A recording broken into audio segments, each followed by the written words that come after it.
What will the results of the US presidential elections mean for the rest of the world? On the 5th of November 2024, 160 million Americans will elect a new leader. But while most US voters are focused on domestic policies, the rest of the world will be watching closely to see what the election means for a whole raft of international issues, from critical conflicts in the Middle East and Ukraine to crucial partnerships in Europe and Asia and broader global challenges. So, just what exactly can we expect from a President Harris or a President Trump? And are their positions really that different? Hello and welcome. If you're new to the channel, my name is James Ker-Lindsay, and here I take an informed look at international relations, conflict, security and statehood. No single vote has as much impact on the rest of the world as a US presidential election. Every 4 years, the choice made by millions of Americans profoundly affects the rest of the planet. Aside from the global and regional impact, the outcome can also shape the future of individual countries in every continent. From aid and trade to military action, diplomatic assistance, or general political support, American leaders' decisions are felt far beyond the shores of the United States. However, while all US elections are significant, this one feels far more important than usual. The range and seriousness of the world's challenges, coupled with the very different approaches and outlooks of the two candidates, Kamala Harris and Donald Trump, make this election seem far more consequential than normal.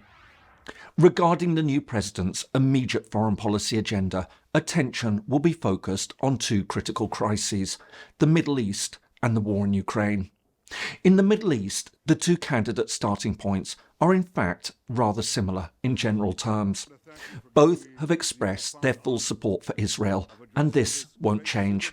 Under Trump or Harris, Washington will continue to provide political, diplomatic and military support to Israel. Instead, the likely point of difference will be how the new administration approaches ending the current conflicts and building longer-term peace.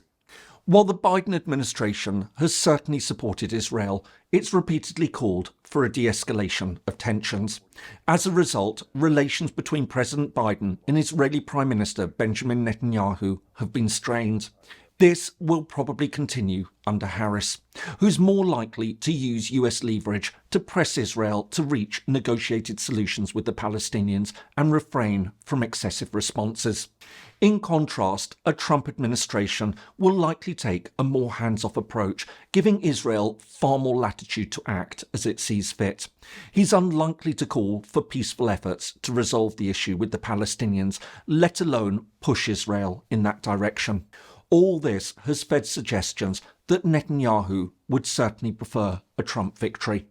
These two approaches could also have very different longer-term consequences. Many now suspect that the Netanyahu government is seriously considering highly controversial next steps, such as possibly annexing Gaza and expelling the Palestinian population. Likewise, it continues to extend its hold over the West Bank, even though the International Court of Justice has recently argued that what Israel is doing amounts to annexation. Trump is less likely to condemn all this, let alone push back against it, than Harris. Likewise, on the question of how Israel would deal with Iran, Trump seems less likely to restrain Israel from going against crucial sites, such as nuclear facilities, than Harris. In this sense, while the starting points of the candidates are similar, namely support for Israel, the endpoints could be very different indeed.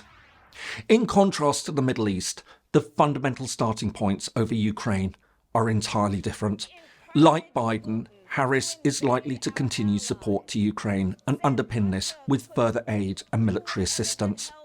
The real question, therefore, is whether a Harris administration would be willing to go that much further, especially if the war of attrition shifts and Russia begins to make significant advances. In contrast, there are real questions about Trump's position on Ukraine. He's already said that he'd be able to end the Ukraine conflict the day after he comes to power. In addition, his vice presidential candidate, J.D. Vance, has openly stated that a Ukraine settlement may well require ceding land to Russia. While some see this as the price for peace, many others highlight the dangers of such an approach. Aside from handing Russia victory, this would make many European states extremely nervous. Would Washington do the same to them if they were attacked? It would also mark a profound change in modern international relations, opening up a precedent for other countries to potentially follow. While it may end the fighting in Ukraine, it would come at the price of greater long-term instability. But these are certainly not the only pressing issues for the winner. The question of relations with China will also be a key challenge. Indeed, half of Americans now list ties with Beijing as the key foreign policy issue facing the United States. In recent years, fears have been growing that China, which now has the second largest defence budget of any country in the world after the United States, is readying itself to retake Taiwan by force. The United States has long indicated that it would be ready to step in to stop this. But would either candidate be willing to act if really pressed? At this stage, it seems unclear. For all their tough talk on China, would they be willing to go to war? Again, one senses there is less dividing them on this issue than on other matters. I hope you're finding this useful. If so, please consider giving it a like and perhaps subscribing to the channel if you haven't already. It all really helps. Thanks so much. And now back to the video. More generally, there are also questions about how the two candidates will engage with the rest of the world, including traditional US partners and allies. One critical area of concern is NATO, not least of all because of what is happening in Ukraine. The United States remains the central pillar of the organisation. However, many European states, especially those on the front line with Russia, have been alarmed by Trump's suggestion that he may be willing to turn his back on the organisation. This was highlighted in early 2024 when Trump suggested letting certain members fall to Russia if attacked. Although it's important to stress that this was said in the context of defence spending, Trump has never hidden his scepticism about US membership of NATO. While he might not go as far as pulling out of the organisation altogether, he may drastically scale back US involvement. Yet again, and in contrast, many see Harris as the continuity candidate, a safe pair of hands who'll maintain close US ties to the alliance. In this sense, the quiet hope in most of Europe is that Harris will win. While they'll try to work with the Trump administration, many expect a complicated and tense relationship to emerge. But of course, it isn't just how the US will react to specific countries and regions that'll matter. It's also how it'll approach major global issues, such as climate change. While a Harris administration is likely to keep trying to limit the effects of climate change, there are genuine questions about the direction that Trump would take if returned to power. Already, we saw how the previous Trump administration pulled the United States out of the Paris Climate Change Treaty, a decision that was immediately reversed when Biden took office. If Trump wins, it seems almost sure that he'll again roll back many of the most significant climate change policies of the Biden administration, thus provoking anger from many US partners. In the meantime, the two sides have been engaged in a fierce war of words over how they'll approach external relations and protect US interests. For their part, Trump supporters emphasise that their candidate has a strong record of diplomatic achievement and has led the way in trying to engage with US opponents, such as the high-profile summits with the North Korean leader Kim Jong-un. In response, though, Democrats argue that the meetings achieved little and merely served to legitimise figures who should have been isolated.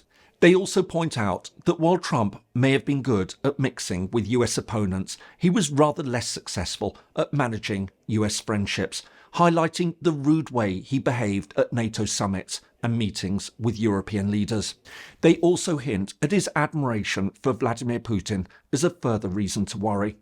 As for past achievements, while many Democrats criticise Trump for his chaotic foreign policy and uncouth behaviour, Trump supporters point to the notable diplomatic successes under his previous administration. Most obviously, they highlight the Abraham Accords, which saw 4 Arab states, Bahrain, Sudan, the United Arab Emirates and Morocco, all recognise Israel. However, Democrats will respond by highlighting that while the Abraham Accords may have been a success, there was no attempt to address the underlying issues in the Middle East by pushing for a settlement between Israel and the Palestinians. On top of all this, Trump supporters also note that unlike any other recent US president, Trump didn't start any new wars while in office.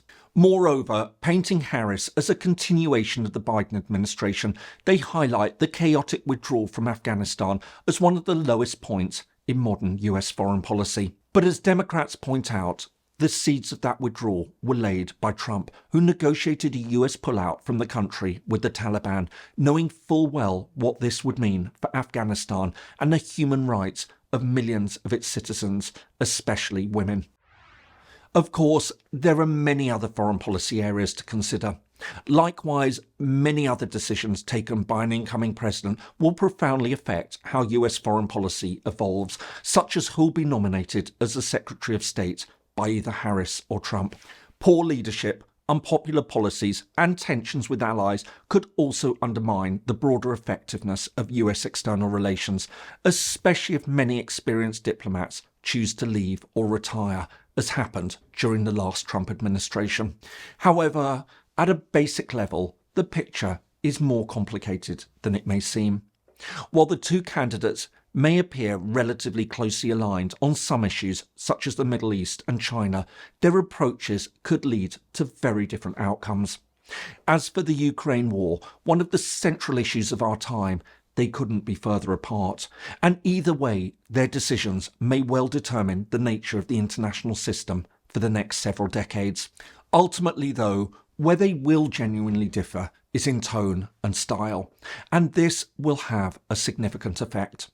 As with any relationship, positive or negative, how you approach others will often define the results you get. And this, in many ways, is the choice that's now facing millions of American voters. But what do you think? How will the election change US foreign policy? And how do you think it'll affect your country or region? Let me know in the comments below. Thanks so much for watching, and see you in the next video.